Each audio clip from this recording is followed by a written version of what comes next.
High court నిర్దోషిగా ప్రకటించడంతో అసలు దోషులను పట్టుకుంటారా? కేసును మళ్లీ రీఓపెన్ చేసే అవకాశాలున్నాయా? హైకోర్టు తీర్పు తర్వాత ఆయేషా మీరా హత్య కేసు ఆంధ్రప్రదేశ్ ప్రభుత్వానికి ప్రతిష్టాత్మకంగా మారింది.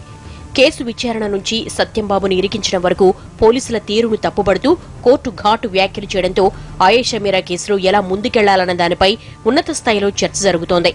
మొదటి నుంచి సత్యంబాబుకు ప్రజా సంఘాలు మద్దతుగా నిలిచాయి. ఆయేషా మీరా తల్లిదండ్రులు కూడా సత్యంబాబు వెనకే నిలిచారు.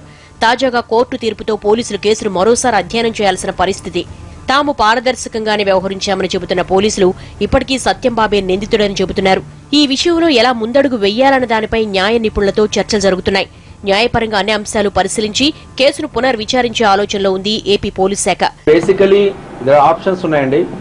One of the important options ఇది రీఇన్వెస్టిగేషన్. ఇప్పుడు చనిపోయిన ఆయేషా గారి తల్లి గారు కూడా మాకు రీఇన్వెస్టిగేషన్ చేయండి, ఇప్పటి వరకు జరిగిన ఇన్వెస్టిగేషన్ మీద వాళ్ళకి కొన్ని అనుమానాలు ఉన్నాయి, రీఇన్వెస్టిగేషన్ చేయమని అంటే ది లీగల్ పాసిబిలిటీస్ సెర్చ్ చేస్తున్నాం. లీగల్ పాసిబిలిటీస్ ఏమున్నాయి రీఇన్వెస్టిగేషన్ ఈ స్టేజ్లో?